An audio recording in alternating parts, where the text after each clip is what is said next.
Hi hello ನಮಸ್ಕಾರ ವೀಕ್ಷಕರು.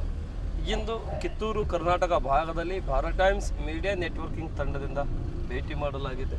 ಭೇಟಿ ಮಾಡಿರ್ತಕ್ಕಂಥ ವಿಶೇಷತೆ, ಭೇಟಿ ಮಾಡಿರ್ತಕ್ಕಂಥ ಮೂಲ ಅಜೆಂಡಾ, ಮುಂಬರ್ತಾ ಇರುವಂಥ 2028-29 ಚುನಾವಣಾ ಪೂರ್ವಭಾವಿ ಗ್ರೌಂಡ್ ರಿಪೋರ್ಟ್ ನಡೀತಾ ಇದೆ ಮತ್ತು ಅದರ ಮಧ್ಯದಲ್ಲಿ ಬರ್ತಾ ಇರುವಂಥ ಸ್ಥಳೀಯ ಸಂಸ್ಥೆ ಚುನಾವಣೆ ವಿಷಯಗಳ ಬಗ್ಗೆ ಭಾರತ್ ಟೈಮ್ಸ್ ಮೀಡಿಯಾ ನೆಟ್ವರ್ಕಿಂಗ್ ತಂಡದಿಂದ ಅನೇಕ ವಿಷಯಗಳ ಬಗ್ಗೆ ಗ್ರೌಂಡ್ ರಿಪೋರ್ಟಿಂಗನ್ನು ಕೂಡ ನಡೀತಾ ಇದೆ. ಇಂದು ನಾವು ಭೇಟಿ ಕೊಟ್ಟಿರ್ತಕ್ಕಂಥ ಕ್ಷೇತ್ರ ಕಿತ್ತೂರು ಕರ್ನಾಟಕ ಭಾಗದ ಧಾರವಾಡ ಜಿಲ್ಲೆಯ ಧಾರವಾಡ ಲೋಕಸಭಾ ಕ್ಷೇತ್ರ ವ್ಯಾಪ್ತಿಯಲ್ಲಿ ಬರುವಂಥ ಧಾರವಾಡ 71ನೇ ವಿಧಾನಸಭಾ ಕ್ಷೇತ್ರದ ಹೆಬ್ಬಳ್ಳಿ ಜಿಲ್ಲಾ ಪಂಚಾಯತಿ ಕ್ಷೇತ್ರದಲ್ಲಿ ಮತ್ತು ಹೆಬ್ಬಳ್ಳಿ ಪಟ್ಟಣದಲ್ಲಿ ಹೆಬ್ಬಳ್ಳಿ ಗ್ರಾಮ ಪಂಚಾಯತಿ ವ್ಯಾಪ್ತಿಯಲ್ಲಿ ಕೂಡ ಭೇಟಿ ಮಾಡಲಾಗಿದೆ. ಹೆಬ್ಬಳ್ಳಿ ಗ್ರಾಮ ಪಂಚಾಯತಿಯ ಮಾಜಿ ಉಪಾಧ್ಯಕ್ಷರು, ಮಾಜಿ ಸದಸ್ಯರಾಗಿರ್ತಕ್ಕಂಥವರು ಮತ್ತು ಜಾತ್ಯತೀತ ಜನತಾದಳ ಪಕ್ಷದ ಜಿಲ್ಲಾ ಪ್ರಧಾನ ಕಾರ್ಯದರ್ಶಿಯಾಗಿ ಸಮಾಜ ಸೇವೆಯಲ್ಲಿ ಸದಾಕಾಲ ತೊಡಗಿಸ್ಕೊಂಡು ತಮ್ಮ ಕೈಲಿ ಆದಷ್ಟು ರೂಪದಲ್ಲಿ ಕೂಡ ಕೆಲಸ ಮಾಡುತ್ತಾ ಇಲ್ಲಿವರೆಗೆ ತಲುಪಿರ್ತಕ್ಕಂಥ ಮಾನ್ಯ ಶ್ರೀ ರಮೇಶ್ ಧಾರವಾಡ ಅವರು ಕೂಡ ನಮ್ಮ ಜೊತೆ ಇದ್ದಾರೆ. ಬನ್ನಿ ವೀಕ್ಷಕರೇ, ಅವ್ರ ಜೊತೆ ಮಾತನಾಡೋಣ. ಈ ಸಂದರ್ಶನ ಜೊತೆಯನ್ನು ಪ್ರಾರಂಭ ಮಾಡ್ಕೊಳ್ಳೋಣ. ನಮಸ್ಕಾರ ರಮೇಶ್ ಧಾರವಾಡ ಅವರೇ. ನಮಸ್ಕಾರ ಸರ್. ಚೆನ್ನಾಗಿದ್ದೀರಾ? ಚೆನ್ನಾಗಿದ್ದೀನಿ. ಆರೋಗ್ಯ ಹೇಗಿದೆ? ಚೆನ್ನಾಗಿದೆ ಸರ್.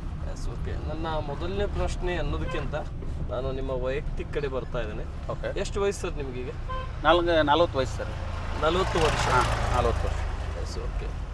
40 ವರ್ಷದಲ್ಲಿ ತಾವು ತಮ್ಮನ್ನು ತಾವು ಸಮಾಜ ಸೇವೆಗೆ ಮತ್ತು ರಾಜಕಾರಣಕ್ಕೆ ಯಾವಾಗ ಯಾವ ಇಸ್ವಿಯಲ್ಲಿ ತಾವು ಪಾದಾರ್ಪಣೆ ಮಾಡಿದ್ರಿ? ಯಾಕೆ ಪಾದಾರ್ಪಣೆ ಮಾಡುವಂಥ ಸಮಯ ಬಂತು ನಿಮಗೆ? ನಾನು ಸುಮಾರು 2006ರಲ್ಲಿನ ರಾಜ್ಯದ ಮುಖ್ಯಮಂತ್ರಿ ಆದ್ರ ಕುಮಾರಸ್ವಾಮಿ ಅವರು. ಆ ಕುಮಾರಸ್ವಾಮಿ ಅವರು ಮುಖ್ಯಮಂತ್ರಿಯಾಗಿ ಮೈಸೂರು ಒಂದು ಅರಮನೆಯಲ್ಲಿ ಅವರು ಒಂದು ಭಾಷಣವನ್ನು ಕೇಳಿದ್ದೇನೆ.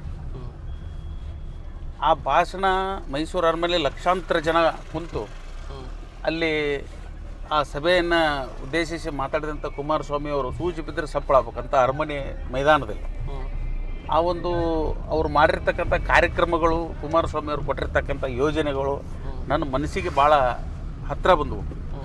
ನಾನು ಏನಾದರೂ ಪಕ್ಷದಲ್ಲಿ ಸೇರ್ಪಡೆ ಆದರೆ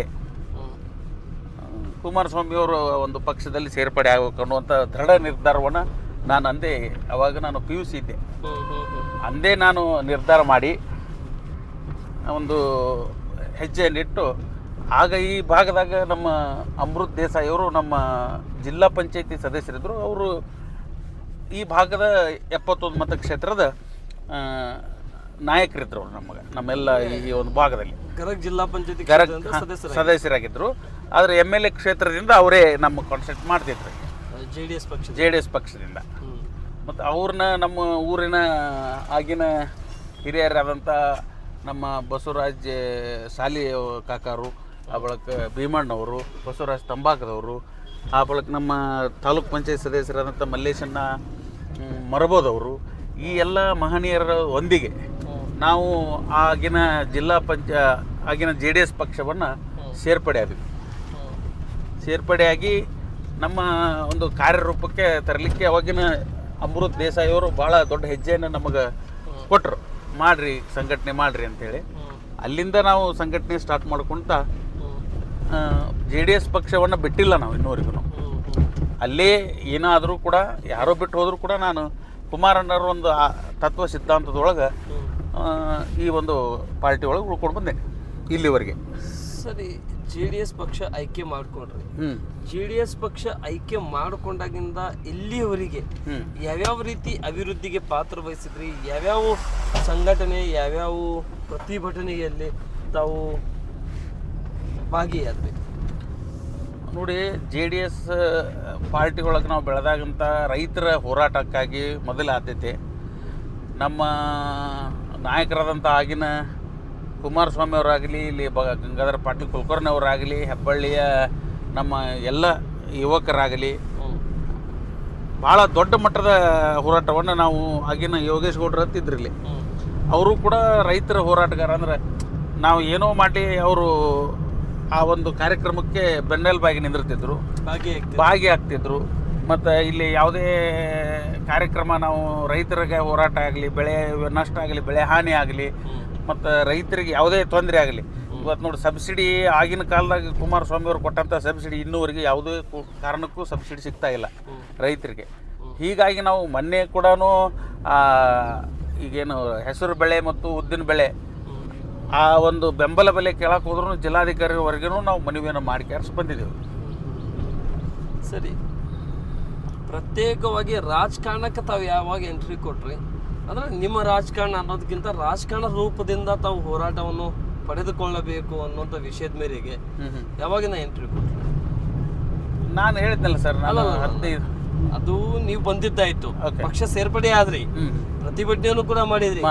ರಾಜಕಾರಣ ಚುನಾವಣೆ ಅನ್ನೋದನ್ನು ಯಾವ ರೀತಿ ನಿಮ್ಮ ಒಂದು ವೈಯಕ್ತಿಕ ಜೀವನಕ್ಕೆ ತೊಡಗಿಸ್ಕೊಂಡ್ರಿ, ಯಾವಾಗ ಎಂಟ್ರಿ ಕೊಟ್ರಿ?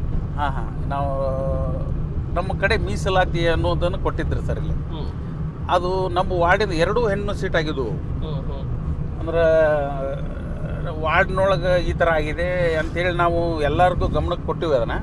ಬಟ್ ಇವ್ರು ಯಾರು ಮಾಡಲಿಲ್ಲ. ಅವಾಗ ರಾಜ್ಯಪಾಲರಿಗೆ ಒಂದು ಪತ್ರ ಬರೆದೆ ನಾನು. ರಾಜ್ಯಪಾಲರಿಗೆ ಪತ್ರ ಬರೆದು ಆಮೇಲೆ ಕುಮಾರಸ್ವಾಮಿ ಅವ್ರಿಗೆ ವೈಯಕ್ತಿಕವಾಗಿ ಒಂದು ಪತ್ರ ಬರೆದು ಈ ಥರ ಆಗಿದೆ, ಮತ್ತು ಫೋನ್ ಮುಖಾಂತರ ನಮ್ಮ ಹಿರಿಯರು ನಾವು ಕೂಡ ಮಾತಾಡಿದ್ವಿ ಸರ್. ಕುಮಾರಣ್ಣ ಈ ಥರ ಆಗಿದೆ ಸರ್, ನನ್ನ ಮೀಸಲಾತಿ ಒಳಗೆ ಸ್ವಲ್ಪ ಅದನ್ನು ಕರೆಕ್ಷನ್ ಮಾಡಿಸಿ ಕೊಡಬೇಕು ನೀವು ಅಂತ ಹೇಳಿದಾಗ ಕುಮಾರಸ್ವಾಮಿ ಅವರು ರಾಜ್ಯಪಾಲರಿಗೆ ಮಾತಾಡಿ ನನ್ನ ವಾರ್ಡಿಂದ ಹೆಣ್ಸೆಟ್ ಇದ್ದ ಗಂಡ್ಸೆಟ್ ಮಾಡಿಕೊಟ್ರು. ಅಲ್ಲಿಂದ ನಂದು ರಾಜಕಾರಣ ಪ್ರಾರಂಭ ಆಯಿತು. ಅಲ್ಲಿಂದ ಪ್ರಾರಂಭ ಆಯಿತು. ಅಲ್ಲಿಂದ ಪ್ರಾರಂಭ ಆಯಿತು. ಮೊದಲನೇ ಸ್ಪರ್ಧೆ ಮಾಡಿದ್ದು ಯಾವ ಇಸ್ವಿಯಲ್ಲಿ ನೀವು? 2015. 2015ರಲ್ಲಿ ನೀವು ಮೊದಲನೇ ಚುನಾವಣೆಗೆ ಗೆದ್ದಿದ್ದು ಸ್ಪರ್ಧೆ ಮಾಡಿ. ಸರಿ, 2015ರಿಂದ 2021ವರೆಗೆ ಬಂದ್ರಿ. 21ವರೆಗೆ ತಾವು ಬಂದ್ರಿ. ಅಂದ್ರೆ 20ಕ್ಕೆ ನಿಮ್ಮ ಸರ್ಕಾರ ನಿಮ್ಮ ಆಡಳಿತ ಡಿಸರ್ವ್ ಆಯ್ತು. ನಂತರ ಬೇರೆ ಆಡಳಿತ ಬಂತು. 5 ವರ್ಷ ನೀವು ಕಾರ್ಯನಿರ್ವಹಿಸಿದ್ರಿ. ಈ 5 ವರ್ಷ ಮಧ್ಯದಲ್ಲಿ ಹೆಬ್ಬಳ್ಳಿಗೆ ನೀವು ಕೊಟ್ಟಿರ್ತಕ್ಕಂಥ ಸಮಯ, ಹೆಬ್ಬಳ್ಳಿಗೆ ಬೇಕಾಗಿರ್ತಕ್ಕಂಥ ಅಭಿವೃದ್ಧಿ ವಿಷಯಗಳ ಬಗ್ಗೆ ಯಾವ್ಯಾವ ರೀತಿ ಕೆಲಸ ಮಾಡಿದ್ರಿ, ಯಾವ್ಯಾವ ಅಭಿವೃದ್ಧಿಯನ್ನು ತರೋದ್ರಲ್ಲಿ ಯಶಸ್ಸನ್ನು ಕಂಡ್ರಿ? ಅವಾಗ ಜಿಲ್ಲಾ ಉಸ್ತುವಾರಿ ಅವಾಗ ಸಚಿವರಾಗಿರ್ತಕ್ಕಂಥ ವಿನಯ್ ಕುಲಕರ್ಣಿ ಅವರು ಇದ್ದರು. ಅವಾಗ ಸಂತೋಷ್ ಲಾಡ್ ಅವರು ಕೂಡ ಕಲಗಡಿ ಕ್ಷೇತ್ರದಿಂದ ಶಾಸಕರಿದ್ದರು ಮತ್ತು ಬಳ್ಳಾರಿ ಉಸ್ತುವಾರಿ ಕೂಡ ಇದ್ದರು. ಈ ಜಿಲ್ಲೆಯಲ್ಲಿ 2 ಸಚಿವರು, ಒಂದು ವಿನಯ್ ಕುಲಕರ್ಣಿ ಅವರು, ಒಂದು ಸಂತೋಷ್ ಲಾಡ್ ಅವರು. ಅವರಿಬ್ಬರು ಸಚಿವರಿಂದ ಯಾವ್ಯಾವ ಅಭಿವೃದ್ಧಿಯನ್ನು ತರೋದ್ರಲ್ಲಿ ನಿಮ್ಮ ಹೆಬ್ಬಳ್ಳಿಗೆ ಯಶಸ್ಸನ್ನು ಕಂಡ್ರಿ? 100%. ನಾವು ಮೊದಲನೇದಾಗಿ ಕೆಲಸ ಮಾಡಿದ್ದೇನಪ್ಪ ಅಂತಂದ್ರೆ, ನಮ್ಮ ಚಂಗಳಾ ಪರಮೇಶ್ವರಿ 4 ಎಕರೆ ಕೆರೆ ಅದು ಬಂದ ತಕ್ಷಣ ನಮಗದು ಮುಂದೆ ಇದ್ದಿರತಕ್ಕಂಥ ಒಂದು ಕೆಲಸ ಅಂತಂದ್ರೆ ಸವಾಲು.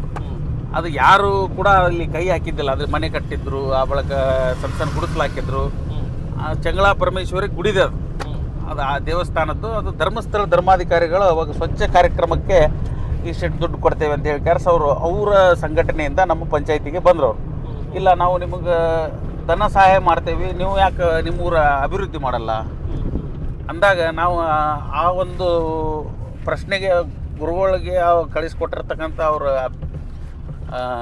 ಅಭ್ಯರ್ಥಿಗಳಿಗೆ ನಾವು ಅದನ್ನು ಪಂಚಾಯತಿಯಿಂದ ಅವ್ರಿಗೆ ಸ್ವಾಗತ ಕೋರಿ ನಾವು ಆ ಕಾರ್ಯಕ್ರಮನ ಮೊದಲು ತೊಗೊಂಡೆ. ನಾನು ಚಂಗಳಾ ಪರಮೇಶ್ವರ ಗುಡಿಯ ಒಂದು ಆ ಕೆರೆಯನ್ನು ಹೂಳೆಬ್ಬಿಸೋದು ಮತ್ತು ಆ ಕೆರೆ ಇರ್ತಕ್ಕಂಥ ಏನು ಮಾಡಿದ್ರಲ್ಲ ಅವರೆಲ್ಲ ಒತ್ತುವರಿ, ಅದನ್ನು ಪೂರ್ಣ ತೆರವು ಮಾಡಿ ಆ ಒಂದು ಕೆರೆಗೆ ಒಂದು ಶೋಭೆ ತರತಕ್ಕಂಥ ಕಾರ್ಯಕ್ರಮ ಮೊದಲನೇದಾಗಿ ನಾನು ಮಾಡಿರ್ತಕ್ಕಂಥ ಕೆಲಸ. ಫಸ್ಟು ಚಂಗಳಾ ಪರಮೇಶ್ವರಿ ಗುಡಿಯ ಕೆಲಸ.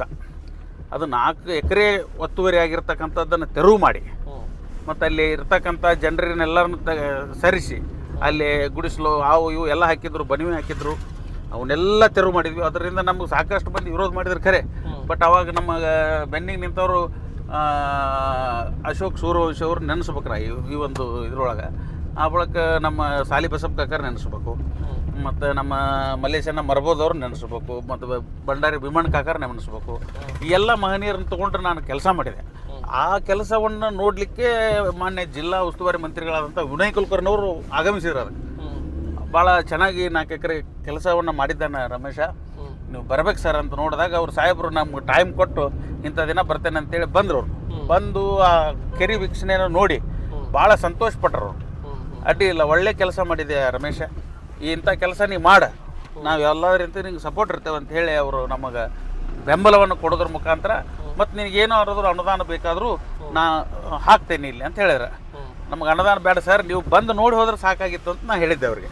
ಬಂದು ವೀಕ್ಷಣೆ ಮಾಡಿ ಮತ್ತು ಅವ್ರು ನೋಡಿದ್ರು. ಆ ಬಳಿಕ ಧರ್ಮಸ್ಥಳ ಧರ್ಮಾಧಿಕಾರಿಗಳು ಅದನ್ನು ವೀಕ್ಷಣೆ ಮಾಡಿದ್ರು ಸರ್. ಅವಾಗ ಯಾವಾಗ ಆ ಒಂದು ವಿಡಿಯೋ ಮಾಡಿದಾಗ ಅವ್ರು ಏನಂದ್ರೆ ಇಲ್ಲ ಈ ಕೆರೆಗೆ ನಾನು 3.5 ಲಕ್ಷ ರೂಪಾಯಿ ಅಷ್ಟೇ ಕೊಟ್ಟೇನಿ, ಮತ್ತು ಇನ್ನೂ ಹೆಚ್ಚಿನ ಕೆಲಸ ನೀವು ಮಾಡಿರಿ ಇದ್ರಾಗ, ಮತ್ತು ಇನ್ನೂ ದುಡ್ಡು ಬೇಕಾದ್ರೆ ಕೇಳಿ ಸರ್ ನಾನು ಕೊಡ್ತೇನೆ ಅಂತೇಳಿ ಧರ್ಮಾಧಿಕಾರಿಗಳಿಂದ ಫೋನ್ ಬಂತು ನಮಗೆ. ನಾನು ಅವಾಗ ಅವ್ರಿಗೆ ಧರ್ಮಾಧಿಕಾರಿಗಳಿಗೆ ಒಂದೇ ಒಂದು ಮಾತು ಹೇಳಿದೆ, ಇಲ್ಲ ಸರ್ ನಾವು ಪಂಚಾಯತಿಂದೂ ಇದಕ್ಕೆ ದುಡ್ಡು ಹಾಕಿದ್ದೇವೆ, ನಮ್ಗೆ ನಿಮ್ಮ ದುಡ್ಡು ಬೇಡ, ಈ ಉದ್ಘಾಟನೆಗೆ ನೀವೇ ಬರ್ಬೇಕಂತ ಹೇಳಿ ಅವ್ರಿಗೆ ಮನವಿ ಮಾಡಿಕೊಂಡೆ ಸರ್ ನಾನು. ಅವಾಗ ಅವರು ಯಾರೂ ನಮಗೆ ಈ ಥರ ಕರೆದಿಲ್ಲ, ನೀವು ಕರೆದಿರಿ ಅಂದ್ರೆ ನಾನು ಬಂದೇ ಬರ್ತೇನೆ ಅಂತ ಹೇಳಿ ಸ್ವತಃ ಧರ್ಮಾಧಿಕಾರಿಗಳ ಬಂದ್ರಿ ಅದಕ್ಕೆ. ಆ ಕೆರೆ ಉದ್ಘಾಟನೆ ಮಾಡಿ ಮತ್ತು ಕೆರೆ ವೀಕ್ಷಣೆ ಮಾಡಿ, ಮತ್ತು ಅಲ್ಲಿ ಅವರು ಒಂದು ಸಸ್ಯ ಕಾರ್ಯಕ್ರಮ ಮತ್ತು ಅಲ್ಲಿ ಶಿವಾನಂದ ಮಠದ ಒಂದು ಹಾಲಿನೊಳಗೆ ನಾವು ಆ ಕಾರ್ಯಕ್ರಮವನ್ನು ನಿರೂಪಣೆ ಮಾಡಿ ಆ ಕೆರೆ ಉದ್ಘಾಟನೆಯನ್ನು ಮೊದಲನೇದಾಗಿ ನಾವು ಮಾಡಿರ್ತಕ್ಕಂಥ ಒಂದೇ ಕೆಲಸ ಸರ್ ಅದು. ಇದು ನೀವು ಸದಸ್ಯರಾಗಿ ಉಪಾಧ್ಯಕ್ಷರಾಗಿಂದ ಸರಿ. ಉಪಾಧ್ಯಕ್ಷರು ಆಯ್ಕೆಯಾಗಿದ ತಕ್ಷಣ ಉಪಾಧ್ಯಕ್ಷರಾದ್ರ? ಹೌದೌದು. ಎಷ್ಟು ತಿಂಗಳ ಅವಧಿ ಉಪಾಧ್ಯಕ್ಷರಾದ್ರೆ? ನಾನು 5 ವರ್ಷ ಉಪಾಧ್ಯಕ್ಷರ, ಕಂಟಿನ್ಯೂ 5 ವರ್ಷ ಸದಸ್ಯರಾಗಿ ಉಳಿಲಿಲ್ಲ, ಉಪಾಧ್ಯಕ್ಷರಾಗಿ. ಹೌದೌದು. ಸರಿ. ಈ ಮೊದಲನೇ ಹೆಜ್ಜೆ ನಿಮ್ಮ ಕೆರೆ ಅಭಿವೃದ್ಧಿ. ಸರಿ. ಎರಡನೇ ಹೆಜ್ಜೆ 5 ವರ್ಷದಲ್ಲಿ ಜನ ಮೆಚ್ಚುವಂತ ಹೆಬ್ಬಳ್ಳಿಗೆ ಹೆಸರುವಾಸಿಯಾಗಿರ್ತಕ್ಕಂಥ ವಿಶೇಷವಾಗಿರ್ತಕ್ಕಂಥ ಅಭಿವೃದ್ಧಿಯನ್ನು ಯಾವುದು ಮಾಡೋದ್ರಲ್ಲಿ ಯಶಸ್ಸು ಅನ್ಕೊಂಡ್ರಿ? ಕೆರೆ ಬಿಟ್ಟು ಈಗ ನೆಕ್ಸ್ಟ್ ಇದು ಪೈಪ್ಲೈನ್ ಈಗ ಸದ್ಯ ನಿಮ್ಮ ಮುಂದೆ ಕಾಣ್ತಾ ಇದೆ ಸರ್. ಈ ಪೈಪ್ಲೈನು ಭಾಳ ಕಡೆ ಬ್ಲಾಸ್ಟ್ ಆಕಿತ್ತು ಸರ್. ಇದು ಆಗಿನ ಟೈಮ್ದಾಗ ವಿನಯ್ ಕುಲಕರ್ಣಿಯವ್ರಿಗೆ ಗಮನಕ್ಕೆ ತಂದೆ ನಾನು, ಈ ಥರ ಆಗಿದೆ. ಅವಾಗ ಈ ಕೆರೆ ಹೂಳೆತ್ತರೊಳಗೂ ಈಗೇನು ಕಾಣ್ತಾ ಇದೆಯಲ್ಲ, ವಿನಯ್ ಅನ್ನೋರ ಪಾತ್ರ ಭಾಳ ದೊಡ್ಡದಿದೆ ಇದ್ರಾಗ. ಇದಕ್ಕೆ JCB ಹಚ್ಚಲ್ಲಿ ಮುಂದೆ ಚೆಕ್ ಡ್ಯಾಮ್ ಅಂತ ಮಾಡೇವಿ ಅಲ್ಲಿ. ಆ ಚೆಕ್ ಡ್ಯಾಮ್ ಕಡಿಮೆ ಅಂದ್ರೆ ಒಂದು 10 ಲಕ್ಷ ರೂಪಾಯಿದು ಚೆಕ್ ಡ್ಯಾಮ್ ಐತೆ ಅದು. ಆ ಚೆಕ್ ಡ್ಯಾಮ್ ಮಾಡೋದ್ರಿಂದ ಈ ಎಲ್ಲ ಈ ಹೊಲದವ್ರಿಗೆ ಒಂದು ನೀರು ಹಿಡಿದು ಕೊಡುವಂಥ ಕೆಲಸವನ್ನು ಆಗಿನ ಟೈಮ್ದಾಗ ಅವರು ದೂರದೃಷ್ಟಿಯಿಂದ ಮಾಡಿರ್ತಕ್ಕಂಥ ಕಾರ್ಯಕ್ರಮ ಇದು. ಇದೆಲ್ಲ ಈಗೇನು ಹಸಿರು ಅದಾವಲ್ಲ ಸರ್, ಆಗಿಲ್ಲ ಈಗ ನೀರಾವರಿ ಹಾಸ್ಕೋಬೇಕನ್ನೋರು ಆ ಪೈಪ್ಲೈನ್ ಮುಖಾಂತರನ ಮಾಡ್ಕೋತಾರೆ ಸರ್ ಅಲ್ಲಿ. ಸರಿ. ನಿಮ್ಮ ಉಪಾಧ್ಯಕ್ಷ ಕಾಲದಲ್ಲಿ ಈ ಆಶ್ರಯ ಮನೆಗಳ ಬೇಡಿಕೆ, ಒಳಚರಂಡಿ ಮತ್ತು ವಿದ್ಯುತ್ ದೀಪದ ಸೌಕರ್ಯ, ಮತ್ತೆ ಕುಡಿಯುವ ನೀರಿನ ವ್ಯವಸ್ಥೆ ಮತ್ತು ವಿಶೇಷವಾಗಿ ಶಿಕ್ಷಣ ಬಗ್ಗೆ ನಿಮ್ಮ ಗುರಿ ಏನಿತ್ತು ಸರ್? ಯಾವ ರೀತಿ ಹೋರಾಟವನ್ನು ಇತ್ತು? ಯಾವ ರೀತಿ ಕೆಲಸವನ್ನು ಮಾಡಿಕೊಟ್ರು? ಶಿಕ್ಷಣಕ್ಕಾಗಿ ಭಾಳ ಆದ್ಯತೆಯನ್ನು ನೀಡಿರ್ತಕ್ಕಂಥವ್ರು ನಾವು ಮೊದಲನೇದಾಗಿ ಹೇಳ್ಬೇಕಂದ್ರೆ ನಮ್ಮ ಗಂಡು ಮಕ್ಕಳ ಶಾಲೆ ಒಳಗೆ ಸಣ್ಣ ಹುಡುಗರನ್ನ ಹಚ್ಚೋದ್ರೊಳಗೆ ಭಾಳ ಕಡಿಮೆ ಇದ್ರೊಳಗೆ ಇತ್ತಲ್ಲಿ. ಅಂದ್ರೆ ಭಾಳ ಮಂದಿ ಹಚ್ತಾ ಇದ್ದಿಲ್ಲ ಗಂಡು ಶಾಲೆ ಮಕ್ಕಳಿಗೆ. ಏನಪ್ಪ ಅಂದರೆ 2 ಮಂದಿ ಧಾರವಾಡ ಹುಬ್ಳಿಗೆ ಹಚ್ತಾ ಇದ್ರು. ಅವಾಗ ನಾವು ಒಂದು ಜಾತ್ರೆ ಮಾಡಿದ್ವಿ. ಇಲ್ಲ, ನಮ್ಮ ಊರ ಶಾಲೆ, ನಮ್ಮ ಮಕ್ಕಳ ಶಾಲೆ ಕನ್ನಡ ಮಾಧ್ಯಮದಿಂದನೇ ಕಲಿಬೇಕಂತೇಳಿ ಒಂದು ಆಂದೋಲನ ಹೊರಡಿಸಿದ್ವಿ ನಾವು ಆಗಿನ ಟೈಮ್ದಾಗ. ಆಂದೋಲನ ಹೊರಡಿಸಿ ಮನೆಗೆ ಆ ಮಕ್ಕಳಿಗೆ ಮತ್ತು ಆ ಪೋಷಕರಿಗೆ ಒಂದು ಎಚ್ಚರಿಕೆ ಗಂಟೆಯನ್ನು ಮಾಡಿದ್ವಿ. ನೋಡಿ, ಕನ್ನಡ ಶಾಲೆಯಲ್ಲಿ ಕಲಿತಕ್ಕಂಥ ಮಕ್ಕಳಿಗೆ ಮೊದಲನೇ ಆದ್ಯತೆ ಮತ್ತು ನೌಕರಿಯಲ್ಲಿ ಆಗಲಿ ಎಲ್ಲಿ ಆಗಲಿ ಸಿಗುತ್ತೈತಿ, ಅದನ್ನು ನೀವು ಮನವರಿಕೆ ಮಾಡ್ಕೊರಿ. ಆಂಗ್ಲ ಮಾಧ್ಯಮ ಕಲಿಸಿದ್ರೆ ಬೇಡನಲ್ಲ, ಬಟ್ ಕನ್ನಡ ಮಾಧ್ಯಮದ ಉಳಿಸ್ಬೇಕಂತಂದ್ರೆ ನೀವು ಗಂಡು ಮಕ್ಕಳ ಶಾಲೆ ಹೆಣ್ಮಕ್ಳ ಶಾಲೆಗೆ ನೀವು ಮಕ್ಕಳು ಹಚ್ಚಬೇಕಂತೇಳಿ ಅವ್ರಿಗೆ ಮನವಿ ಮಾಡಿದಾಗ ಈಗ ಅತ್ಯಂತ ಹೈಯೆಸ್ಟ್ ಇರ್ತಕ್ಕಂಥದ್ದು ಯಾವ್ದವರು ಗಂಡು ಮಕ್ಕಳ ಶಾಲೆ ಮತ್ತು ಹೆಣ್ಮಕ್ಳ ಶಾಲೆ ಒಳಗೆ ನಮ್ಮ ಊರಿನ ತಂದೆ ತಾಯಿಯಂದರು ಕನ್ನಡ ಮಾಧ್ಯಮದಲ್ಲೇ ಹೆಚ್ಚಿನ ಒಂದು ಪ್ರೋತ್ಸಾಹವನ್ನು ಕೊಡ್ತಾ ಇದ್ದಾರೆ ಸರ್ ನಮ್ಗೆ. ಅದು ಭಾಳ ಅಂದ್ರೆ ಭಾಳ ಸಂತೋಷ ನಮಗೆ. ಸರಿ. ಇದೊಂದು ಗುರಿ ಮಾಡಿದ್ರಿ. ಈ ಆಶ್ರಯ ಮನೆ, ಕುಡಿಯುವ ನೀರಿನ ವ್ಯವಸ್ಥೆ ಮತ್ತು ವಿದ್ಯುತ್ ದೀಪದ ಸೌಕರ್ಯಗಳನ್ನು ನಮ್ಮ ಕಾಲದಲ್ಲಿ ಯಾವ ರೀತಿ ಕೆಲಸ ಮಾಡಿದ್ರಿ? 100% ನಾವು ಅದ್ರಾಗೂ ಕೆಲಸ ಮಾಡಿದ್ವಿ. ಈಗೇನು ಇದು ಸ್ಮಶಾನ ಗಟ್ಟಿ ಕಾಣ್ತೈತಲ್ಲ ಸರ್, ಈಗ ಸ್ಮಶಾನ ಗಟ್ಟಿಗೆ ರೋಡ್ ಇದ್ದಿದ್ದಲ್ಲ ಸರ್ ಇದು. ಅವಾಗ 85 ಲಕ್ಷ ರೂಪಾಯಿ ಅವಾಗಿನ ಕುಮಾರಸ್ವಾಮಿ ಅವರು ಮುಖ್ಯಮಂತ್ರಿ ಆದಾಗ PW ಮಿನಿಸ್ಟರ್ ನಮ್ಮ ರೇವಣ್ಣವ್ರು ಇದ್ದರು. ಅವ್ರಿಗೆ ನಾನು ಇದ್ರ ಬಗ್ಗೆ ಸುಧಾರವಾಗಿ 2-3 ಸಲ ಮನವಿಯನ್ನು ನಮ್ಮ ಅಮೃತ್ ದೇಸಾಯಿ ಅವರು ಶಾಸಕರಿದ್ದರು ಅವಾಗ 2018ರಿಂದ. ಅಮೃತ್ ದೇಸಾಯಿ ಶಾಸಕರ ಗಮನಕ್ಕೆ ತಂದು ಅವ್ರಿಗೆ ಎಲ್ಲ ನಾನು ಅದರ ಬಗ್ಗೆ ಮಾಹಿತಿ ಕೊಟ್ಟು ಪಂಚಾಯತಿಂದ ಟರಾವ್ ಮಾಡಿ ಇಲ್ಲಿ ನಮ್ಮ ಹುಬ್ಬಳ್ಳಿ ಕೋರ್ಟ್ ಉದ್ಘಾಟನೆಗೆ ಕುಮಾರಸ್ವಾಮಿ ಅವರು ಬಂದಿದ್ದರು. ಹೊಸೂರು ಕೋರ್ಟಿಗೆ ಅವರೇ ಇದ್ದರು ಅವಾಗ ಮುಖ್ಯಮಂತ್ರಿ, ಅವಾಗ ಬಂದಿದ್ರು. ಅವಾಗ ನಾನು ಅವ್ರಿಗೆ ಗಮನಕ್ಕೆ ತಂದು ಇದು ಬಸವರಾಜ್ ಹೊರಟ್ಟೆಯವ್ರ ಮನೆ ಒಳಗೆ ಕಾರ್ಯಕ್ರಮ ಆಗಿದ್ದಿದ್ದು. ಅಲ್ಲಿಂದ ಮುಗಿಸ್ಕೊಂಡು ಬಂದು ಇದು ಹೊರಟ್ಟೆಯವ್ರ ಮನೆಗೆ ಕೂತು ಅವಾಗ ಇದ್ರ ಸಮಗ್ರವಾಗಿ ನಾನು ಇದ್ರ ಬಗ್ಗೆ ತಿಳಿಸಿದೆ ಅವ್ರಿಗೆ. ಹಿಂಗಿದೆ ಸರ್ ನನ್ನ ಗ್ರಾಮದೊಳಗೆ ಭಾಳ ದಿನದಿಂದ ಇದು ನೆನೆಗುದಿಗೆ ಬಿದ್ದಿರತಕ್ಕಂಥದ್ದು, ಮತ್ತು ಇದು ಸ್ಮಶಾನ ಅಭಿವೃದ್ಧಿಗಾಗಿ ನಾವು ದೊಡ್ಡ ಕೊಡುಗೆಯನ್ನು ಮಾಡಬೇಕಾಗೈತಿ, ಇದ್ರ ಸಂಬಂಧ ನೀವು ಸ್ವಲ್ಪ ದುಡ್ಡು ಕೊಡಬೇಕು ಅಂದಾಗ ಆಯ್ತು, ಅಲ್ಲೇ ಅವರು ಸಹಿ ಮಾಡಿ ನನ್ನ ಒಂದು ಮನವಿಗೆ ಅವರು ಕಾರ್ಯದರ್ಶಿಗೆ ಕೊಟ್ಟರು ಅದನ್ನು. ಅದು ಒಂದು 3 ತಿಂಗಳಿಗೆ ಅಂತಂದ್ರೆ ಅದು ರೆಡಿಯಾಗಿ ನಮಗೆ ಕೆಲಸ ಒಂದು ಮಾಡಲಿಕ್ಕೇ ಅಪ್ರೂವಲ್ ಮಾಡ್ಕ್ಯಾರ ಸರ್, ಕಳಿಸ್ಕೊಟ್ರು ಸರ್. ನಮ್ಗೆ ಕಳಿಸ್ಕೊಟ್ಟಾಗ ನಾವು ಸ್ವತಃ ನಮ್ಮ ಈ ಭಾಗದ ಸಂಸದರನ್ನು ಮತ್ತು ಅಮೃತ್ ದೇಸಾಯಿ ಅವ್ರನ್ನ ಕರ್ಕೊಂಡು ಗುದ್ಲಿ ಪೂಜೆ ಮಾಡಿ ಆ ಕೆಲಸವನ್ನು ಚಾಲೂ ಮಾಡಿದ್ವಿ ಸರ್ ನಾವು. ಸರಿ, ಯಾವುದು ಮಶಾನಗಟ್ಟಿ ಸ್ಮಶಾನ ಅಭಿವೃದ್ಧಿ. ಆ ಬಳಕ ಇರುಬತ್ತೇವ್ರ ಗುಡಿ ಅಂತೇಳಿ ಬಾಗೇವಾಡಿಯವ್ರ ಮನೆಯಿಂದ ಇರುಬತ್ತೇವ್ರ ಗುಡಿ ಮಟ್ಟ 1 ಕಿಲೋಮೀಟರ್ ಸರ್. ಅದು ಡಾಂಬರೀಕರಣ ಮತ್ತು ಅಲ್ಲಿ ಬ್ರಿಡ್ಜಿಗೂ 1 ಕೋಟಿ ರೂಪಾಯಿ, ಒಂದು ಸರ್ವ ಸುಧಾರಣೆ ಒಂದು 4-5 ಕೋಟಿ ರೂಪಾಯಿ ಕುಮಾರಸ್ವಾಮಿ ಅವರು ಈ ಗ್ರಾಮಕ್ಕೆ ವಿಶೇಷ ಕೊಡುಗೆಯನ್ನು ಕೊಟ್ಟಾರ ಸರ್. ಸರಿ, ಇಷ್ಟೆಲ್ಲ ಅಭಿವೃದ್ಧಿ ಮಾಡಿದ್ವಿ, ಆಶ್ರಯ ಮನೆಗಳ ಬಗ್ಗೆ ತಮ್ಮ ಒತ್ತು ಭಾಳ ಇದೆ ಸರ್. ನಾನು ಅಲ್ಲ ನೀವು ಉಪಾಧ್ಯಕ್ಷ ಇದ್ದಂಥ ಸಂದರ್ಭ. ಸರಿ ಸರಿ, ಅವಾಗ ನಮಗೆ ಎಷ್ಟು ಮನೆ ಶಾಂಕ್ಷನ್ ಮಾಡಿಸ್ಕೊಟ್ರಿ ನಿಮ್ಮ ಕಾಲದಲ್ಲಿ? ಆಶ್ರಯ ಯೋಜನೆಯಲ್ಲಿ ಸರಿಸುಮಾರು ನಮಗೆ ಆವಾಗ ಬರ್ತಾ ಇರ್ತಕ್ಕಂಥದ್ದು 1,25,000 ರೂಪಾಯಿ ಒಬ್ಬ ಆಶ್ರಯ ಯೋಜನೆ ಮನೆಗೆ. ಅಂಥದ್ದು ನಮಗೆ ಪಂಚಾಯತಿ ಒಳಗೆ ಒಂದು ಊರಿಗೆ 10-15 ಹಿಂಗೆಲ್ಲ ಬರ್ತಾಯಿದ್ದು ಸರ್. ಫ್ಲಡ್ ಏನು ಬಂತಲ್ಲ ಸರ್, ಫ್ಲಡ್ ಬಂದಾಗ ಕುಮಾರಸ್ವಾಮಿ ಅವರು ಕೊಡಗು ಗ್ರಾಮದಾಗ ಸರಿಸುಮಾರು 10 ಲಕ್ಷ ರೂಪಾಯಿ ಪರ್ ಒಂದು ಮನೆಗೆ ಅವರು ಕೊಟ್ಟರು ಸರ್ ಕಟ್ಕೊಳ್ಳಿಕ್ಕೆ. ಆ ಒಂದು ಕಾರ್ಯಕ್ರಮವನ್ನು ಮುಂದುವರಿದ್ರೆ ಎಲ್ಲರಿಗೆ 10 ಲಕ್ಷ ರೂಪಾಯಿನೂ ಬರ್ತಿತ್ತು ಸರ್. ಮತ್ತು ನೆಕ್ಸ್ಟ್ ನಮ್ಮ ಸರ್ಕಾರ ಕೆಡವಿ ಯಡಿಯೂರಪ್ಪನವ್ರು ಬಂದರು. ಆವಾಗ ಅವ್ರು 5 ಲಕ್ಷ ರೂಪಾಯಿ ಮಾಡಿದ್ರು ಸರ್. ಅದ್ರ ಅರ್ಧಕ್ಕೆ ತೊಗೊಂಡ್ರು ಅದನ್ನು. ಆ 5 ಲಕ್ಷ ರೂಪಾಯಿ ನಾವು ಫ್ಲಡ್ಡಿಗೆ ಇಲ್ಲಿ ಮಾಡಿದಾಗ ನಾವು ಪ್ರತಿಯೊಂದು ಮನೆಗೂ ಯಾವ್ದು ಮನೆ ಸೋರ್ತೈತಿ, ಯಾರ ಮನೆ ಬೀಳ್ತೈತಿ, ಆ ಮನೆಗೆ ಪ್ರತಿ ಮನೆಗೂ ನಾವು ವಿಸಿಟನ್ನು ಮಾಡಿದಾಗ ಆ ಪಾಪ ಭಾಳ ಬಿದ್ದವ್ರ ಮನೆಗೆ 5 ಲಕ್ಷ ರೂಪಾಯಿ 63 ಮನೆ 5 ಲಕ್ಷ ರೂಪಾಯಿ ಒಟ್ಟ ಪರಿಹಾರ ಕೊಡಿಸೀನಿ ಸರ್.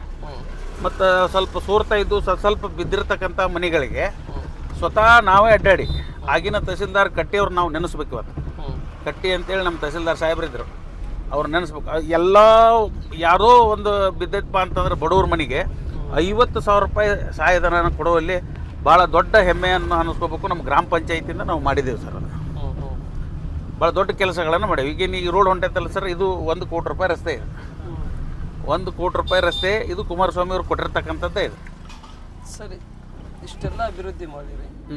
ನಾವು ಕೇಳಿದ ಪ್ರಕಾರ ಓಕೆ, ಹೆಬ್ಬಳ್ಳಿ ಭಾಗದ ಹೆಬ್ಬಳ್ಳಿ ಜಿಲ್ಲಾ ಪಂಚಾಯತಿ ಕ್ಷೇತ್ರಕ್ಕೆ ಪಕ್ಷಾತೀತವಾಗಿ ತಾವಿರುವುದು JDS ಪಕ್ಷದ ಜಿಲ್ಲಾ ಪ್ರಧಾನ ಕಾರ್ಯದರ್ಶಿ. ಹೌದು. ಹಾಗಾದರೆ ಮತ್ತೆ ಪಕ್ಷಾತೀತವಾಗಿ ಈ ಭಾಗದಲ್ಲಿ ನಿಮ್ಮ ಹೆಸರು ಕೇಳಿ ಬರ್ತಾ ಇದೆ. ಓಕೆ, ರಮೇಶ್ ಗ್ರಾಮ ಪಂಚಾಯತಿಯಲ್ಲಿ ಅನೇಕ ಕೆಲಸ ಮಾಡಿದ್ದಾರೆ. ಹೌದು. ಅವರಿಗೆ ಧಾರವಾಡ ಜಿಲ್ಲಾ ಪಂಚಾಯತಿ, ಹೆಬ್ಬಳ್ಳಿ ಜಿಲ್ಲಾ ಪಂಚಾಯತಿಯಿಂದ ನಮ್ಮ ಧಾರವಾಡ ಜಿಲ್ಲಾ ಪಂಚಾಯತಿ ಕಳಿಸಿಕೊಡಬೇಕು. ಅನೇಕ ಅಭಿವೃದ್ಧಿಗೆ ಇನ್ನಷ್ಟು ಮುಖವಾಗುತ್ತೆ. ಕೆಲಸ ಮಾಡುವಂಥ ವ್ಯಕ್ತಿಗೆ ಕೆಲಸ ಮಾಡಲಿಕ್ಕೆ ಬಿಡಬೇಕು, ಕೆಲಸ ಮಾಡಲಾರ್ದಂಥ ವ್ಯಕ್ತಿಗಳಿಗೆ ಮನೆಯಲ್ಲಿ ಇರಲಿಕ್ಕೆ ಕೊಡಬೇಕು ಅನ್ನುವಂಥ ವಿಷಯಗಳು ಕೂಡ ಪ್ರಸ್ತಾವನೆ ಆಗ್ತಾ ಇದೆ. ಹೌದು. ಯಾಕೆ ಸರ್ ಇಷ್ಟು ಪ್ರೀತಿ ನಿಮ್ಮ ಮೇಲೆ? ನೇರವಾಗಿ ಗ್ರಾಮ ಪಂಚಾಯತಿಂದ ಜಿಲ್ಲಾ ಪಂಚಾಯತ್ಗೆ ಕರೆ ತರಬೇಕಂತೇಳಿ ಜನ ನಿಮ್ಮನ್ನು ಯಾಕೆ ಬಯಸ್ತಾ ಇದ್ದಾರೆ ಸರ್? ನಾ ಈಗ ಸದ್ಯ ಇಲ್ಲಿ ಹೋಗೋಣ. ಈ ಕೆಲಸ ನಾವು ಮಾಡ್ಲಿಕ್ಕೆ ಮಾಡಿದ್ದೆ ಇದೇನಿಲ್ಲ ಸರ್. ಇದು ಚಂಗ್ಲಾ ಪರಮೇಶ್ವರ ಗುಡಿ ಅಂದ್ರೆ ಇದೆ ಸರ್. ಇದೇ ನಾವು ಕೆರೆ ಮಾಡಿರ್ತಕ್ಕಂಥದ್ದು ಇದು. ಸರಿ, ಸುಮಾರು ಅವಾಗ ಮಾಡಿರ್ತಕ್ಕಂಥ ಕೆರೆ ಅಭಿವೃದ್ಧಿ ಈಗ ಯಾರು ಕೂಡ ಈ ಥರ ಮಾಡೋಕ್ಕೆ ಸಾಧ್ಯ ಇಲ್ಲ ಸರ್. ಇದನ್ನು ಅಂದ್ರೆ ಇದನ್ನು ಕಬ್ಜಾ ತೊಗೊಂಡು ಸಾರ್ವಜನಿಕವಾಗಿ ನಾವು ಬಿಟ್ಟುಕೊಟ್ಟಿರೋದು ಅಂತ 4 ಎಕರೆ ಭೂಮಿಯನ್ನು ಇದು ಜನರಿಗೆ ಅರ್ಥ ಆಗುತ್ತೆ ಸರ್. ಯಾರು ಒಳ್ಳೆ ಕೆಲಸ ಮಾಡ್ತಾರೆ, ಯಾರಿಲ್ಲ. ಮತ್ತು ಇದಕ್ಕೆ ಏಕ ರಸ್ತೆ ಆಗಲಿ, ಇದು ಸೀದಾ ಬ್ಯಾಟಿವರೆಗೂ ಮುಟ್ಟುತ್ತೆ ಸರ್ ಇದು ರಸ್ತೆ. ಹಾಂ, ಈ ರಸ್ತೆ ಅಭಿವೃದ್ಧಿ ಮಾಡಲಿಕ್ಕೆ, ಚರಂಡಿ ಮಾಡಲಿಕ್ಕೆ ಒಂದು ದೃಢ ನಿರ್ಧಾರವನ್ನು ನಾವು ತೊಗೊಂಡಿರ್ತಕ್ಕಂಥದ್ದು ಮೊದಲನೇದಿದ್ದು. ಮತ್ತು ಹೀಗಾಗಿ ಈ ಭಾಗದಾಗಲಿ ಎಲ್ಲ ಭಾಗದಾಗಲಿ ಒಳ್ಳೆ ಕೆಲಸ ಮಾಡ್ಯಾನ. ಸ್ವತಃ ವಿನಯ್ ಕುಲಕರ್ಣಿ ಅವ್ರು ಇಲ್ಲೇ ಬಂದು ನಿಂತು, ಮತ್ತು ಅವರು ನಮ್ಮ ಯಾರು ವೀರೇಂದ್ರ ಹೆಗಡೆ ಸಾಹೇಬರು ಅವರು ಸ್ವತಃ ಬಂದು ನಿಂತು ಒಳ್ಳೆ ಕೆಲಸ ಮಾಡಿದ್ದೀರಿ ಅಂತೇಳಿ ಇಲ್ಲೇ ಎಲ್ಲ ದೊಡ್ಡ ಕಾರ್ಯಕ್ರಮಗಳನ್ನು ಮಾಡಿದ್ದೀವಿ ಸರ್. ಅವಾಗ ಜಿಲ್ಲಾ ಪಂಚಾಯತಿ ಚುನಾವಣೆಗೆ ನಿಮ್ಮ ಯೋಜನೆಗೆ ಏನಿದೆ ವೈಯಕ್ತಿಕವಾಗಿ? ಜಿಲ್ಲಾ ಪಂಚಾಯತಿ ಯೋಜನೆ ಗ್ರಾಮ ಪಂಚಾಯಿತಿಗಿಂತನೂ ಜಿಲ್ಲಾ ಪಂಚಾಯಿತಿಗೆ ಹೆಚ್ಚು ಅನುದಾನ ಬರುತ್ತೆ ಸರ್. ಗ್ರಾಮ ಪಂಚಾಯಿತಿ ಒಳಗೆ ಅಲ್ಲಿಗಿಂತ ಸ್ವಲ್ಪ ಅನುದಾನ ಕಡಿಮೆ ಇರ್ತದೆ. ಜಿಲ್ಲಾ ಪಂಚಾಯಿತಿಯಲ್ಲಿ ನೇರವಾಗಿ ಶಾಸಕರ ಒಂದು ಭಾಗದೊಳಗೆ ಅವರು ಜಿಲ್ಲಾ ಪಂಚಾಯಿತಿ ಸದಸ್ಯರಾಗಿ ಕೆಲಸ ಮಾಡಲಿಕ್ಕೆ ಭಾಳ ಅನುಕೂಲ ಆಗುತ್ತೆ. ಮತ್ತು ಈ ಎಲ್ಲ ಕಾರ್ಯಕ್ರಮನ ಜನರಿಗೆ ತಲುಪಿಸ್ಬೇಕು. ಆ ಬಳಿಕ ಸಾಕಷ್ಟು ಸಬ್ಸಿಡಿಗಳಿಗೆ ಜಿಲ್ಲಾ ಪಂಚಾಯತಿ ಒಳಗೆ ಬರ್ತಾವೆ ಸರ್. ಭಾಳ ಸಬ್ಸಿಡಿಗಳನ್ನು ಜನಸಾಮಾನ್ಯರಿಗೆ ಗೊತ್ತಿರೋದಿಲ್ಲ. ಆ ಜನಸಾಮಾನ್ಯರಿಗೆ ನಾವು ಗೊತ್ತುಪಡಿಸ್ಬೇಕಪ್ಪ ಅಂತಂದ್ರೆ ಸ್ವಲ್ಪ ಅಂಥ ಜಿಲ್ಲಾ ಪಂಚಾಯತಿ ಒಳಗೆ ನಾಯಕತ್ವ ತೊಗೊಂಡು ನಮ್ಮ ಊರಿಗೆ ಹೆಚ್ಚಿನ ಒಂದು ಅನುದಾನ ತರುವುದರಲ್ಲಿ ಹೆಚ್ಚಿನ ಒಂದು ಅಭಿವೃದ್ಧಿ ಮಾಡುವಲ್ಲಿ ನಾವು ಯಶಸ್ವಿ ಆಗಬೇಕು ಅನ್ನುವಂಥ ವಿಚಾರ ಐತೆ ಹೊರತು ಮತ್ತು ಯಾವುದೇ ದುರುದ್ದೇಶ ಅಂತೂ ಇಲ್ಲ ನಮಗೆ. ಸರಿ, ಲಾಸ್ಟ್ ಟೈಮ್ ತಾವು ಗ್ರಾಮ ಪಂಚಾಯತಿ 15ರಿಂದ 20ವರೆಗೆ ಬಂದ್ರಿ. 20ರಿಂದ 25ರವರೆಗೆ ಅವಾಗ ಏನಾಯ್ತು ಸರ್ ನಿಮ್ಮ ಚುನಾವಣೆ? ನಾನು ಈ ಹಿಂದಿನ ಚುನಾವಣೆಗೆ ಸೋತಿದ್ದೇನೆ ಸರ್. ನಾನು ಸೋತ್ರಿ? ಹಾಂ. ಎಷ್ಟು ಓಟಿಂದ ಸೋತ್ರಿ ನೀವು? ನಾವೊಂದು 110 ಓಟಿಂದ ಸೋತಿದ್ದೀನಿ ಸರ್. 110 ಓಟಿಂದ ಸೋತ್ರಿ. ಯಾಕೆ ಸರ್ ಇಷ್ಟೆಲ್ಲ ಕೆಲಸ ಮಾಡಿದವ್ರಿಗೆ ಅವಾಗ ಯಾಕೆ ಅವಕಾಶ ಸಿಗಲಿಲ್ಲ? ಅದು ಹೆಂಗಿರುತ್ತಂದ್ರೆ ಸರ್, ಭಾಳ ಕೆಲಸ ಮಾಡಿದವ್ರಿಗೂ ಒಮ್ಮೊಮ್ಮೆ ಸೋಲಾಗೋದು ಸಿದ್ಧ. ಈಗ ನಮ್ಮ ವಾಜಪೇಯಿ ಅವ್ರ ಪರಿಸ್ಥಿತಿ ಹೇಳಿದ್ದೀನಿ ಮಗನ, ಒಂದೇ ಹೋಟ್ಲಿಂದನೂ ಅವರು ಬಿದ್ದರು ಪಾಪ. ಹೌದು, ಆ ಲೆವೆಲ್ಗಂತೂ ಅಲ್ಲ ನಾವು. ಬಟ್ ನಮ್ದು ಏನಾಗಿದೆ ಅಂತಂದರೆ, ಕೆಲಸ ಮಾಡಿನೂ ಒಂದೇನೋ ನಮ್ಮಲ್ಲೇ ಯಾವುದೇ ಒಂದು ಲೋಪ ನೋಡಿ ನನ್ನ ಜನ ಹಿಂದೆ ಕರೆಸಿದ್ರು ನನಗೆ ಗೊತ್ತಿಲ್ಲ. ಬಟ್ ನಾನು ಮಾತ್ರ ಪ್ರಾಮಾಣಿಕವಾಗಿ ಜನರ ಸೇವೆಯನ್ನು ಮಾಡಿದ್ದೇನೆ. ಜನರು 6 ತಾಸು ರಾತ್ರಿಯಾಗಿ ಬಂದರೂ ಕೂಡ ಯಾರೋ ಬಂದರೂ ನಾನು ಇಲ್ಲ ಅನ್ನೋದಿಲ್ಲ ಸರ್. ಇಮಿಡಿಯೇಟ್ ಅವ್ರನ್ನ ದವಾಖಾನೆಗೆ ಕರ್ಕೊಂಡು ಹೋಗೋದಾಗಲಿ, ಯಾರು ಗರ್ಭಿಣಿಯರನ್ನ ಕರ್ಕೊಂಡು ಹೋಗೋದಿಲ್ಲ, ಆರಾಮಿಲ್ದವ್ರಿಗಾಗಲಿ, ಡೆಲಿವರಿ ಎನಿ ಟೈಮ್ 12 ಅಲ್ಲಿ 3 ಆಗಲಿ ನಾನು ಸ್ವತಃ ಎದ್ದು ಆ ಒಂದು ಕೆಲಸಕ್ಕೆ ತೊಡಗ್ತೇನೆ. ನಾನು ಸೋತಾಗೂ ಕೆಲಸ ಮಾಡ್ತೀನಿ, ಗೆದ್ದಾಗೂ ಕೆಲಸ ಮಾಡಿ. ನಾ ಸೋತೇನೆ ಅಂತ ಕುಗ್ಗಿಲ್ಲ, ಗೆದ್ದೇನೆ ಅಂತ ಯಾವತ್ತೂ ಹಿಗ್ಗಿಲ್ಲ ಸರ್. ಕುಗ್ಗಿಲ್ಲ, ಹಿಗ್ಗಿಲ್ಲ. ಸರಿ, ಮುಂದಿನ ಜಿಲ್ಲಾ ಪಂಚಾಯತ್ ಚುನಾವಣೆ ಬಗ್ಗೆ ನಿಮ್ಮ ಯೋಚನೆ ಎಷ್ಟು ಸೀರಿಯಸ್ ಆಗಿದ್ದೀರಿ? ನಿಮ್ಮ ಜಾತ್ಯತೀತ ಜನತಾದಳ ಪಕ್ಷ ಸಂಘಟನೆಯಿಂದ ಟೋಟಲಿ ಬರುವಂಥ 27-30 ಜಿಲ್ಲಾ ಪಂಚಾಯತಿ ಕ್ಷೇತ್ರದಲ್ಲಿ JDS ಪಕ್ಷಕ್ಕೆ ಹೆಬ್ಬಳ್ಳಿ ಕೂಡ ಬರುತ್ತೆ. ಹೌದು, JDS ಪಕ್ಷಕ್ಕೆ ಎಷ್ಟು ಅಭ್ಯರ್ಥಿಗಳನ್ನು ನಿಲ್ಲಿಸಿ ಎಷ್ಟು ಅಭ್ಯರ್ಥಿಯನ್ನು ಗೆಲ್ಲಿಸ್ಕೊಂಡ್ಬರ್ಬೇಕಂತೇಳಿ ಪಣ ತೊಡ್ತಾ ಇದ್ದೀರಿ. ಮತ್ತು ಅದರಲ್ಲಿ ಕೂಡ ತಾವು ಈ ಭಾಗದ ಒಂದು ಪ್ರಧಾನ ಕಾರ್ಯದರ್ಶಿ ಮತ್ತು ಒಂದು ಜಿಲ್ಲೆಯ ಮುಖಂಡರಾಗಿ ಈ ಕಡೆಯಿಂದ ಹಿರಿಯರಲ್ಲಿ ಹಿರಿಯರಾಗ್ತೀರಿ, ಯುವಕರಲ್ಲಿ ಯುವಕರಾಗ್ತೀರಿ, ಸಹೋದರಲ್ಲಿ ಸಹೋದರನಾಗಿರ್ತೀರಿ, ಮತ್ತು ಅಕ್ಕ ತಂಗಿಯಲ್ಲಿ ಅಣ್ಣ ತಮ್ಮನಾಗಿ ಕೆಲಸ ತಾವು ಮುಂದೆ ಹೊರಿತೀರಿ. ಮುಂದಿನ ಜಿಲ್ಲಾ ಪಂಚಾಯತಿ ಬಗ್ಗೆ ನಿಮ್ಮ ಕಾನ್ಸೆಪ್ಟ್ ಏನು, ನಿಮ್ಮ ಯೋಜನೆ ಏನು, ಮತ್ತು ಯಾವ ರೀತಿ ಚುನಾವಣೆಗೆ ಮುಖ ಮಾಡಬೇಕು, ಯಾವ ರೀತಿ ಚುನಾವಣೆಗೆ ಹೋಗ್ಬೇಕಂತೇಳಿ ಕನಸು ಕಾಣ್ತಾ ಇದ್ದಾರೆ? ನಾವು ನೇರವಾಗಿ ಹೋರಾಟದಿಂದ ಬಂದಿರತಕ್ಕಂಥವ್ರು. ಮೊದಲನೇದಾಗಿ ಹೇಳ್ಬೇಕಪ್ಪ ಅಂತಂದರೆ, ಜನರಿಗೆ ನೇರವಾಗಿ ಸಿಗ್ತಕ್ಕಂಥವ್ರು ಅಂದ್ರೆ ಕುಮಾರಸ್ವಾಮಿ ಅವರು. ನೇರವಾಗಿ ಸಿಗ್ತಕ್ಕಂಥವ್ರು JDS ಪಕ್ಷದ ಯಾವುದೇ ಒಂದು ಪದಾಧಿಕಾರಿ ಇರಲಿ, ಜನರ ಒಂದು ಮೊಡೆಲಲ್ಲಿ ಇರ್ತಕ್ಕಂಥವ್ರು ನಾವೆಲ್ಲ. ನಮ್ಮದು ಏನೋ ಸಮಸ್ಯೆಗಳು ಬರಲಿ, ಏನೋ ಬರಲಿ, ನಾವು ನೇರವಾಗಿ ಕುಮಾರಣ್ಣವ್ರಿಗೆ ಮಾತಾಡ್ತೀವಿ, ಅದಂತೂ ತಪ್ಪಿದ್ದಲ್ಲ. ಬಟ್ ಇಲ್ಲಿ ಜನರಿಗೆ ಅವಾಗ ನಾನು ಒಂದು ಭಾಷೆ ಕೊಟ್ಟೆ. ಒಂದು ಇಲ್ಲಿ ನನಗೊಂದು ವಿಷಯ ಏನಪ್ಪ ಅಂತಂದ್ರೆ, ಕೊಳತು ಉಳ್ಳಾಗಡ್ಡಿದು. ಅವಾಗ ನಮ್ಮ ರೈತರದ್ದು ಪರಿಸ್ಥಿತಿ ಭಾಳ ಗಂಭೀರ ಇತ್ತು. ಬೆಲೆನೂ ಇದ್ದಿಲ್ಲ, ಯಾರು ತೊಗೊಳ್ಳೋರು ಇದ್ದಿಲ್ಲ. ನಮ್ಮ ಉಪ್ಪಿನ ಬಳ್ಳಿ ಅಂತ ಹೇಳಿದೆ ಆ ಕಡೆ, ಆ ಭಾಗದಾಗ ಕಡಿಮೆ ಅಂದ್ರೆ ಒಂದು 200-300 ಟನ್ ಗಟ್ಟಲೆ ಕೊಳತು ಉಳ್ಳಾಗಡ್ಡಿ ಬಿದ್ದಿತ್ತಲ್ಲಿ. ಆಗಿನ ಟೈಮ್ದಾಗ ಕುಮಾರಸ್ವಾಮಿ ಅವ್ರ ಗಮನಕ್ಕೆ ತಂದಿರು ನಾವು. ತಂದಾಗ ಅವರು ಸ್ವತಃ ಅವ್ರು ನವಲ್ಗೊಂದು ಕಾರ್ಯಕ್ರಮ ಇಟ್ಕೊಂಡಿದ್ರು. ಅದನ್ನು TP ಕ್ಯಾನ್ಸಲ್ ಮಾಡಿ, ಇಲ್ಲ ಹೆಬ್ಬಳ್ಳಿಗೆ ಹೋಗೋಣ, ಹಿಂಗೈತೆ ಅಲ್ಲಿ ಪರಿಸ್ಥಿತಿ, ಅದು ನೋಡ್ಕೊಂಡು ಹೋಗೋಣ ಅಂತ ಹೇಳಿ ಬಂದು ನಮ್ಮ ಕೊಳತು ಉಳ್ಳಾಗಡ್ಡಿ ಏನು ವೀಕ್ಷಣೆ ಮಾಡಿದ್ರಲ್ಲ, ಆಗ APMCಗೆ ಫೋನ್ ಮಾಡಿ ಆ ಒಂದು ಬೆಂಬಲ ಬೆಲೆಯನ್ನು ಕೊಡುವಂಥ ಕೆಲಸವನ್ನು ಕುಮಾರಸ್ವಾಮಿ ಅವರು ಮಾಡಿರ್ತಕ್ಕಂಥದ್ದು. ಹೀಗಾಗಿ ಇಲ್ಲಿ ಜನಕ್ಕೂ ಒಂದು ಸ್ವಲ್ಪ ಕುಮಾರಣ್ಣವ್ರ ಬಗ್ಗೆ ಭಾಳ ಇದು ಇದೆ. ಮತ್ತು ಇಲ್ಲಿ ಸಾಲ ಮನ್ನಾ ಮತ್ತು ನಮ್ಮ ಜಿಲ್ಲಾ ವ್ಯಾಪ್ತಿಯೊಳಗೆ ಸರಿಸುಮಾರು 28 ಕೋಟಿ ರೂಪಾಯಿ ಸಾಲ ಮನ್ನಾ ಆಗಿದೆ ನಮ್ಮ ಜಿಲ್ಲಾ ವ್ಯಾಪ್ತಿಯೊಳಗೆ. 2 ಲಕ್ಷ ರೂಪಾಯಿ, 1 ಲಕ್ಷ ರೂಪಾಯಿ, ಮತ್ತು 50,000 ರೂಪಾಯಿ, 75,000 ರೂಪಾಯಿ, ಈ ಥರ ಸಾಲ ಮನ್ನಾ ಕಾರ್ಯಕ್ರಮ ನಮ್ಮ ಗ್ರಾಮದಾಗೂ, ನಮ್ಮ ಹೆಬ್ಬಳ್ಳಿ ಒಳಗೂ, ಆಮೇಲೆ ನಮ್ಮ JDP ಒಳಗೂ, ನಮ್ಮ ಜಿಲ್ಲೆ ಒಳಗೂ, ಮತ್ತು ನಮ್ಮ ಕರ್ನಾಟಕ ರಾಜ್ಯದಾಗ 25,000 ಕೋಟಿ ರೂಪಾಯಿ ಸಾಲ ಮನ್ನಾ ಕಾರ್ಯಕ್ರಮ ನಿಮಗೂ ಮಾಧ್ಯಮದಲ್ಲೂ ಬಂದಿದೆ. ಈ ಥರ ಕುಮಾರಸ್ವಾಮಿ ಅವರು ಮಾಡಿರ್ತಕ್ಕಂಥ ಕಾರ್ಯಕ್ರಮಗಳ ಮುಂದಿಟ್ಟುಕೊಂಡೇ ನಾನು ಜಿಲ್ಲಾ ಪಂಚಾಯತಿ ಒಂದು ಅಭ್ಯರ್ಥಿಯಾಗಿ ಹೋಗ್ಬೇಕು ಅನ್ನುವಂಥ ಮಹದಾಶೆ ಇದೆ. ಅದು ಮೀಸಲಾತಿ ಒಂದು ಇದೆಯಲ್ಲ, ಅದನ್ನು ಒಂದು ನೋಡ್ಬೇಕು ನಾವು. ಸರಿ, ಜಿಲ್ಲಾ ಪಂಚಾಯತಿ ಕ್ಷೇತ್ರದಿಂದ ಪ್ರಬಲ ಟಿಕೆಟ್ ಆಕಾಂಕ್ಷಿ ಆಗಿರಿ, ಜಿಲ್ಲಾ ಪ್ರಧಾನ ಕಾರ್ಯದರ್ಶಿ ಕೂಡ ಆಗಿರಿ. ನಿಮಗೆ ಯಾಕೆ ಜಿಲ್ಲಾ ಪಂಚಾಯತಿ ಕ್ಷೇತ್ರದಿಂದ ಹೆಬ್ಬಳ್ಳಿಯಿಂದ ಒಂದು ವೇಳೆ ನಿಮ್ಮ ಕೆಟಗರಿ ಬಂದರೆ ನಿಮಗೆ ಯಾಕೆ ಅವಕಾಶ ಕೊಡಬೇಕು? ಅವಕಾಶ ಕೊಡೋದ್ರಿಂದ ಕಾಂಗ್ರೆಸ್ಸು, BJP, JDS ಅನ್ನೋದಕ್ಕಿಂತ ರಮೇಶ್ ಧಾರವಾಡ ಅವರಿಗೆ ಈ ಕ್ಷೇತ್ರದಲ್ಲಿ ಜನ ಇಷ್ಟ ಪ್ರೀತಿ ಮಾಡಬೇಕು. ಮೊದಲನೇದಾಗಿ ನಾನು ಒಬ್ಬ ಯುವಕನಾಗಿ ಜನರ ಕಷ್ಟಕ್ಕೆ ಸ್ಪಂದನೆ ಮಾಡ್ತೇನೆ. ಜನರಿಗೆ ಹತ್ತಿರವಾಗಿ ಸಿಗ್ತಕ್ಕಂಥ ಒಂದು ವ್ಯವಸ್ಥೆಯನ್ನು ನಾನು ಮಾಡ್ಕೊತೇನೆ. ರೈತರಿಗಾಗಲಿ ಮತ್ತು ಸಾರ್ವಜನಿಕರಿಗಾಗಲಿ ಯಾವುದೇ ಒಂದು ಸಂದರ್ಭದಲ್ಲಿ ನಾನು ಅವರ ಕಷ್ಟ ಕಾರ್ಪಣ್ಯಗಳಿಗೆ ಮುಂದೆ ನಿಂತು ಆ ಕೆಲಸವನ್ನು ಮಾಡಿಕೊಡ್ಬೇಕು ಅನ್ನುವಂಥ ಉದ್ದೇಶ ಇಟ್ಕೊಂಡು ನಂಗೆ ಒಂದು ಟಿಕೆಟ್ ಕೊಡ್ಬೇಕಂತೇಳಿ ನಾನು ಕೇಳ್ತೇನೆ. ಸರ್ ಥ್ಯಾಂಕ್ ಯು, ತುಂಬ ಧನ್ಯವಾದಗಳು. ಕೊನೆಯದಾಗಿ ಜಿಲ್ಲಾ ಮತ್ತು ರಾಜ್ಯ ಮುಖಂಡರಿಗೆ ನಮ್ಮ ಭಾರತ್ ಟೈಮ್ಸ್ ಮೀಡಿಯಾ ನೆಟ್ವರ್ಕಿಂಗ್ ತಂಡದ ಮುಖಾಂತರ ಹೆಬ್ಬಳ್ಳಿ ಧಾರವಾಡ ಜಿಲ್ಲೆಯ ಪ್ರಧಾನ ಕಾರ್ಯದರ್ಶಿಯಾಗಿ, ಹೆಬ್ಬಳ್ಳಿ ಜಿಲ್ಲಾ ಪಂಚಾಯತಿ ಕ್ಷೇತ್ರದ ಪ್ರಬಲ ಟಿಕೆಟ್ ಸೇವಾ ಆಕಾಂಕ್ಷಿಯಾಗಿ ಮತ್ತು ಹೆಬ್ಬಳ್ಳಿ ಜಿಲ್ಲಾ ಪಂಚಾಯತಿ ಕ್ಷೇತ್ರ ಅನ್ನೋಕ್ಕಿಂತ ಸಮಗ್ರ ಜಿಲ್ಲೆಯ ಅಭಿವೃದ್ಧಿ ಬಗ್ಗೆ ತಾವು ಜಿಲ್ಲಾ ಪ್ರಧಾನ ಕಾರ್ಯದರ್ಶಿಯಾಗಿ, ಕೊನೆಯದಾಗಿ ನಮ್ಮ ಮಾಧ್ಯಮದ ಟೀಮಿನ ಮುಖಾಂತರ ಏನು ಸರ್ವೆ ಟೀಮ್ ನಡೀತಾ ಇದೆ, ಈ ಸರ್ವೆ ಟೀಮಿನ ಮುಖಾಂತರ ಕೊನೆಯದಾಗಿ ನಿಮ್ಮ ಕ್ಷೇತ್ರದ ಮತದಾರರಿಗೆ ಮತ್ತು ಹೆಬ್ಬಳ್ಳಿ ಜಿಲ್ಲಾ ಪಂಚಾಯತಿ ಭಾಗದ ಮತದಾರರಿಗೆ ಕೊನೆಯದಾಗಿ ನಮ್ಮ ಮಾಧ್ಯಮ ಮುಖಾಂತರದಿಂದ ಏನು ಹೇಳಕ್ಕೆ ಇಷ್ಟಪಡ್ತಾರೆ ಸರ್? ಮೊದಲನೇದಾಗಿ ನನಗೆ ಒಂದು ಸಂದರ್ಶನಕ್ಕೆ ಅನುಕೂಲ ಮಾಡಿಕೊಟ್ಟಿರ್ತಕ್ಕಂಥ ಈ ನಮ್ಮ ಮಾಧ್ಯಮದ ಸ್ನೇಹಿತರಿಗೆ ಮತ್ತು ನಿಮ್ಮ ಎಲ್ಲ ಮಾಧ್ಯಮದ ಎಲ್ಲ ಗಣ್ಯರಿಗೆ ನಾನು ಅಭಿನಂದನೆ ಸಲ್ಲಿಸ್ತೀನಿ. ಹೆಬ್ಬಳ್ಳಿಯ ಗ್ರಾಮ ಪಂಚಾಯಿತಿ ಪರವಾಗಿ ಮತ್ತು ನಾವು ಯಾವ ಕೆಲಸವನ್ನು ನಾವು ಮಾಡ್ತಾಯಿದ್ದೇವೆ ಅನ್ನೋದಕ್ಕಿಂತನೂ ನಾವು ಏನು ಕೆಲಸ ಮಾಡ್ತಾಯಿದ್ದೇವೆ ಆ ಕೆಲಸವನ್ನು ಶ್ರೀರಕ್ಷೆಯಾಗಿ ನಮಗೇನು ನೀವು ತೋರಿಸ್ತಾ ಇದ್ದೀರಿ. ಇದಕ್ಕೆ ಮೊದಲನೇದಾಗಿ ನೀವು ಮಾಧ್ಯಮದವರಿಗೆ ಮೊದಲನೇದಾಗಿ ನನ್ನ ಹೃದಯಪೂರ್ವಕ ಅಭಿನಂದನೆ ಸಲ್ಲಿಸ್ತೀನಿ. ಮತ್ತು ಇದೇ ಥರನಾಗಿ ನನ್ನ ರಾಜ್ಯ ನಾಯಕರಿಗೂ ಕುಮಾರಸ್ವಾಮಿ ಅವ್ರಿಗಾಗಲಿ, ನಿಖಿಲ್ ಕುಮಾರಸ್ವಾಮಿ ಅವ್ರಿಗಾಗಲಿ, ನಮ್ಮ ಬಿ ಗಂಗಾಧರ ಮಠ ಅವ್ರಿಗಾಗಲಿ, ನಮ್ಮ ಧಾರವಾಡದ ನಮ್ಮ ಆಲ್ಕೋಡ ಹನುಮಂತಪ್ಪನವ್ರಿಗಾಗಲಿ, ಎಲ್ಲ ಗಣ್ಯ ವ್ಯಕ್ತಿಗಳಿಗೆ ನಾನು ಮೊದಲನೇದಾಗಿ ನಮಸ್ಕಾರ ತಿಳಿಸುತ್ತಾ ಅವ್ರಿಗೆ ಅಭಿನಂದನೆ ತಿಳಿಸ್ತೇನೆ.